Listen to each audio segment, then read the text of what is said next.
Აინტერესებს ერთ დიდხანს უნდა იდგე მაგ სათამაშოების სექციაში. გამოდი. ესე იგი, 2 წუთით გამოხვა სახლიდან და შეგაწუხებს ყველა გაახსენები ყველას რა გინდა. არა, შენ ძმა მყავს წამოყვანილი ფეხსაცმლის საკითხად, რა გინდა. აი, მე არ გადამრიო.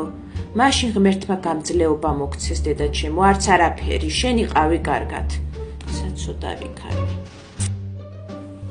რეებს ბუდიალობს ეს გოგო. ეს შენ და გონი სულ გამოშტერდა სახში ჯდომისგან უკვე. გეხვეწები აი ეს ფეხსაცმელი გაისინჯე, მიდი. რაღაც ცოტა წინ მაჭერს, აი რაღაც არ ვიცი. ჩემო ეს რას გავს დიდია? არი, გოგოს ფეხსაცმელია, კონკია მგონია თავი. მაჭერს ზევიდან, ქვევიდან, ყველა მხრიდან. ძალიან კარგი, იაფად გამოვალ ფლოსტები ვიყიდოთ.